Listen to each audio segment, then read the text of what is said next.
인터넷에 있는 신문 기사의 내용을 바탕으로 해서 기본적인 정보를 말씀드리도록 하겠습니다. 대학로의 젊은 연출가 모임인 연극실험실 해화동 1번지는 2015년부터 매년 세월호 프로젝트를 개최하면서 50여 편의 세월호 연극 신작을 발표해 왔다고 합니다. 올해는 이러한 세월호 프로젝트가 사라진 사람들 2021 세월호라는 이름으로 종로구 대학로 해화동 1번지 및 주변 거리에서 행해졌습니다. 저는 이 행사의 2주차에 있었던 기억여행이라는 공연을 본 적이 있고요. 또 그 전에는 1주차에 어떤 공연을 본 적이 있었는데요.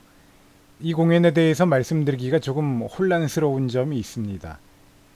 1시간 정도의 공연이었는데 저는 이 공연이 한 편의 작품인 줄 알고 봤습니다.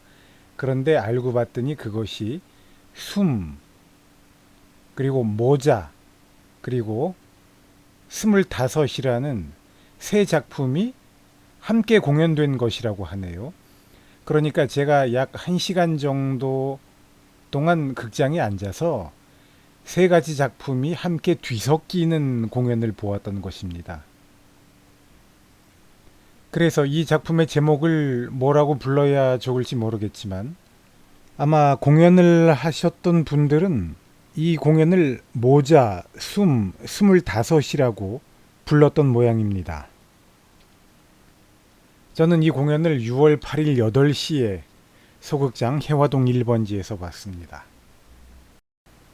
해화동 1번지라는 공간은 매우 작죠. 그리고 무대 공간이 있으면 분장실로 통하는 통로를 가운데 놓고 그 양쪽으로 한 5, 60명 앉을 만한 객석이 두 덩어리가 놓여 있습니다. 그러니까 무대가 사면이라고 하면 두 면을 객석이 바라보고 있게 되는데 이것을 블랙박스라고 부르건 또 에리너 스테이지라고 부르건 또 돌출 무대라고 부르건 하여튼 우리가 흔히 볼 수 있는 극장은 아니죠.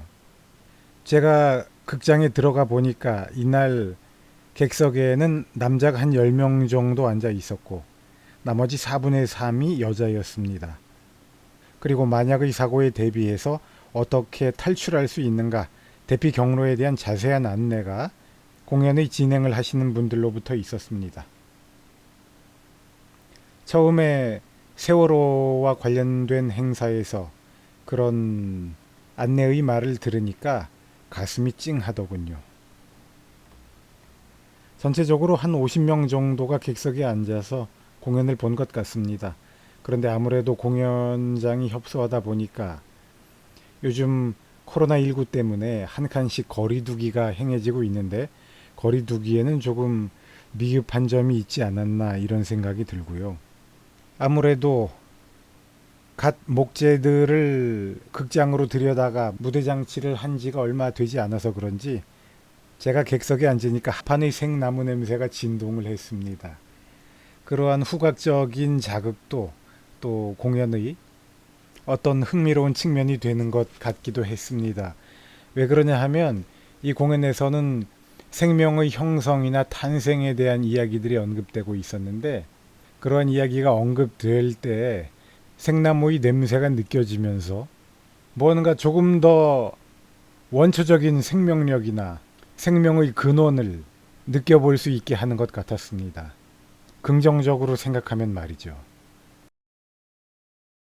객석에 앉아서 공연을 보니까 지구에서 어떻게 생명이 생성되었는가, 그리고 인간의 생명, 즉 태아는 어떻게 형성되는가 등에 관한, 그리고 탄생에 관한 이야기들이 동영상이나 나레이션 등을 통해서 언급이 되고 또 어느 목사님 사모님과 그 아드님이 작품의 연출자인 것 같았습니다.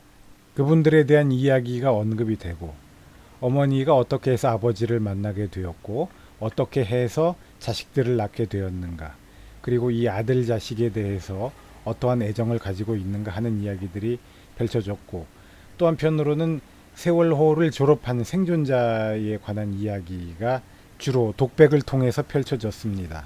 이러한 세 가지 이야기가 뒤섞이면서 제가 볼 때는 이 공연은 정체성이나 자아에 대한 규명, 생명에 대한 명상, 삶의 애정, 이런 것들에 대해서 생각해 보는 시간을 제공하는 것 같았습니다.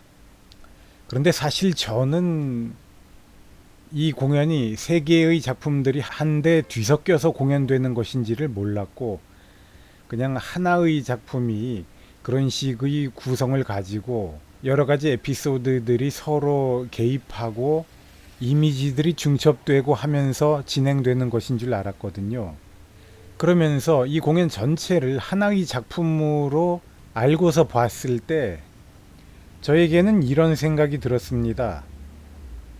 이 행사가 세월호에 관한 행사이고, 이 행사를 이루는 공연들도 세월호에 관한 공연들이 될 것인데, 매번 세월호에 대한 이야기만 가지고서는 아무래도 단조롭게 되니까 조금 더 보편적인 공감을 얻을 수 있는 다른 이야기들도 이 전체 프로젝트 안에, 이 전체 사업 안에 위치하도록 하는 것인가 보다.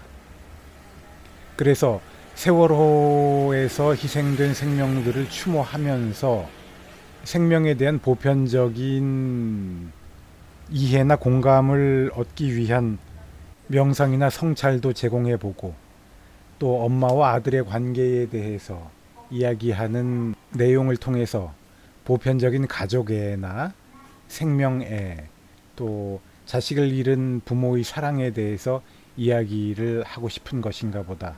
이러한 모든 측면들이 보다 보편적인, 보다 폭넓은 공감대를 형성하기 위한 노력인가 보다라는 생각을 했습니다. 그러한 노력을 하고 있나 보다라고는 생각을 했지만, 실제로 그 노력이 만족할 만한 성과를 거두고 있는지는 잘 몰랐습니다. 이 공연이 하나의 작품인 것인 줄로 알고 봤을 때, 사실 저한테는 이런 생각이 들었습니다. 우리가 공연을 할 때 지원금을 받지 않고 지원금 없이 순전히 자기 돈으로 공연을 하는 것도 괜찮은 일이겠다. 자기 어머니와 자기의 이야기, 또 생명에 대한 어떤 명상을 이야기하는데, 그러한 이야기들이 세월호 자체만을 이야기하는 것보다 더 넓은 공감대를 형성하였느냐에 대해서 저는 조금 회의적입니다. 그 공연 안에서 언급되는 말들 자체는 매우 아름다웠습니다. 그러나 그러한 이야기들을 지원금을 받아서 공연으로 만들어 가지고 보여주는 것보다는, 그러한 미시적인 자기 이야기들은 자기 돈을 기꺼이 써서 자기 돈으로 공연을 만들고, 자기들의 지인과 그 자기들의 일상적인 에피소드들을 더 잘 공감해 줄 수 있는 관객들을 모아서 그들에게 보여주는 것으로부터 공연을 시작하는 것이 그 공연 자체의 의미, 의의 등등에 더 적합한 것이 아닐까 하는 생각이 들었던 것이지요. 지원금을 받아서 하는 공연들은 조금 더 커다란 이야기들을 하고, 자기 자신의 차원의 이야기를 하는 공연들은 순수하게 자기 자본으로, 자기 자신의 기획력만으로 공연을 하는 것, 이런 모습이 그 취지에 더욱 적합하지 않을까 하는 생각이 들었습니다. 세 편의 작품이 한데 어우러져서 하나의 공연을 구성하게 된다라는 아이디어 자체가 참 참신합니다. 제가 본 이 공연은 저에게 흥미로운 미적 자극들을 적지 않게 담고 있었습니다.